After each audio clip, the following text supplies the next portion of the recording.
अभी हमारे साथ हर्ष मित्तल आ गए हैं। आईसीआईसीआई सिक्योरिटीज के एनालिस्ट हैं, सीमेंट को बहुत क्लोजली ट्रैक करते हैं और बहुत जरूरी है सीमेंट के बारे में बात करना, क्योंकि कल अगर सीमेंट लूजर्स की मैं आपको लिस्ट दिखाएं तो अल्ट्राटेक ने लूजर्स को लीड किया। सारे स्टॉक्स में जो एफएनओ में दबा के शॉर्टिंग हुई, डायरेक्टर साहब अगर आप दिखा सकें, और सेलिंग कैश स्टॉक्स में हुई जो आपके ये सोच के बैठे हुए थे कि अदानी साहब आएंगे और सारे छोटे छोटे सीमेंट स्टॉक खरीद लेंगे, वो सारी ट्रेड जो है अनवाइंड हो गई।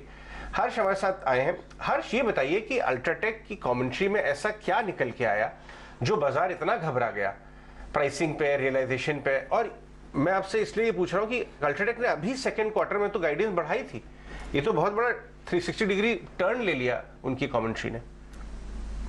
Good morning sir. तो एज यू राइटली सेड, जैसा आपने बताया कि कमेंट्री में जो चीज सामने आई वो ये है कि कॉस्ट प्रेशर्स अभी भी कम नहीं हुए हैं। जो हमें 2Q के बाद जो हमें लग रहा था कि कॉस्ट प्रेशर्स कम आएंगे, कोल पेटकोक के जो दाम है वो कम होंगे, वो अभी भी हुए नहीं है और वो रेंज बाउंड ही है। और आने वाले दिनों में, आने वाले क्वार्टर में भी ये इनका जो रेंज है वो यही होने की उम्मीद लग रही है। तो इस सिनेरियो में अगर कॉस्ट प्रेशर रेंज बाउंड रहेंगे तो प्राइसिंग का आना बहुत जरूरी है, और वो अभी तक हमें देखने को नहीं मिला है। अगर आप देखें Q3 में इट वाज अराउंड 130 से 140 रुपीज पर टन का इंक्रीमेंट हुआ है इन Q3, और जनवरी में कुछ पॉकेट्स में ही बहुत कम 5 से 10 रुपए का प्राइस हाइक हुआ है, वो भी कुछ सेक्टर्स, कुछ रीजन्स में।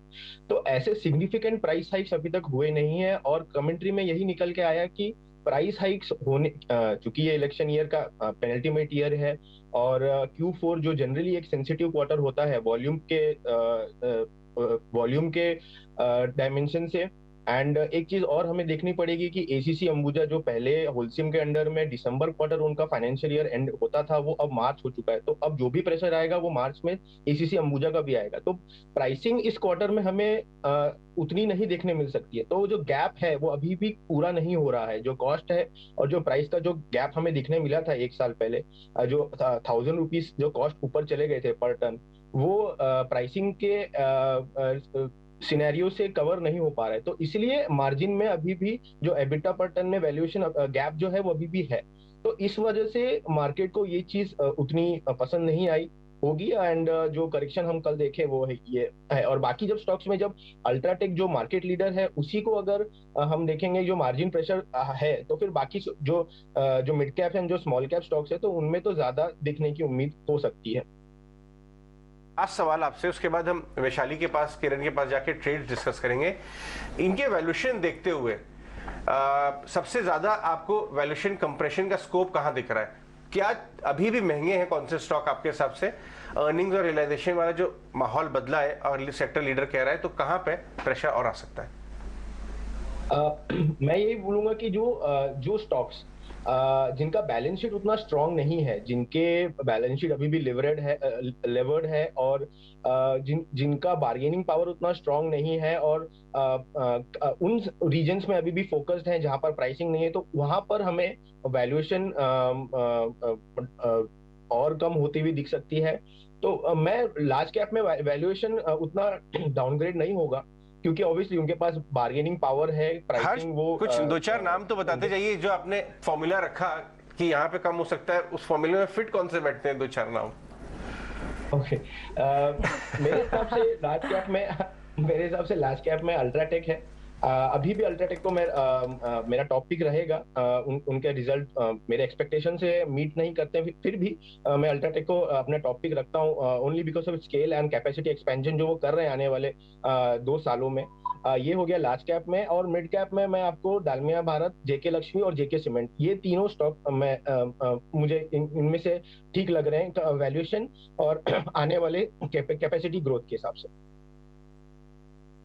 दो चीजें क्विकली आपसे जानना चाहती हूँ। प्राइसिंग स्ट्रेटजी अगर देखें, यहाँ पर दिसंबर 2022 के एग्जिट प्राइसेस से सीमेंट प्राइसेस में एक स्टेडी ट्रेंड इस वक्त नजर आया। 2023 में फिलहाल तो कोई साइंस नहीं है प्राइस इंक्रीज के।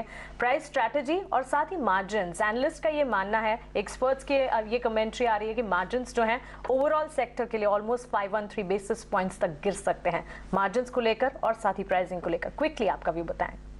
मैम प्राइसिंग देखिए करीबन फर्स्ट 15 डेज ऑफ जनवरी में प्राइस हाइक्स हुए हैं, लेकिन वो काफी छोटे थे, 5 से 10 रुपए, और वो भी कुछ चुनिंदा रीजन्स में।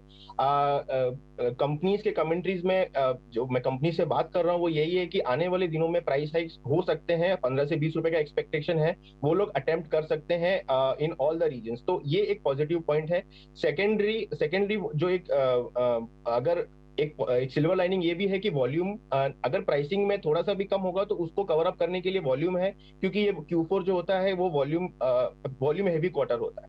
और थर्ड, मैं मार्जिन के हिसाब से बोलूंगा तो कॉस्ट जो है वो कम होते हुए दिख रहे हैं पिछले क्वार्टर से भी, और यहाँ भी जैसे कोल के प्राइसेस में थोड़ी गिरावट आई है, पेटको के प्राइसेस में हल्की गिरावट आई है, तो उसके हिसाब से और कंपनी के जो हाई कॉस्ट इन्वेंट्री थे Q2 को, वो अब खत्म होते हुए दिखेंगे और वो रिप्लेस होते जाएंगे लो कॉस्ट इन्वेंट्री से। तो मार्जिन में आपको यहाँ पर भी एक्सपेंशन दिखेगा Q4 में। और जैसे कि कल अल्ट्राटेक ने भी बोला कि अब जहां 903 रुपया एबिटा पर टन से they are targeting for 4 digit EBITA per ton in Q4। तो मार्जिन एक्सपेंशन तो मुझे दिख रहा है in large cap and selected stocks, जैसे मैंने बताया आपको, जिनके बैलेंस शीट स्ट्रांग है और जिनके कॉस्ट डिसिप्लिन वो लोग मेंटेन करते हैं। जी और राइट हर्ष, बहुत बहुत शुक्रिया आज समय देने के लिए, ये एनालिसिस शेयर करने के लिए और अपनी टॉप बेट्स हमारे व्यूअर्स के साथ शेयर करने के लिए बहुत बहुत शुक्रिया आपका। चलिए, जब सीमेंट की बात हो रही है इस पूरे स्पेस में, कल जिस तरह के शॉट्स बने, क्या अब भी फर्दर शॉट्स के मौके दिखते हैं?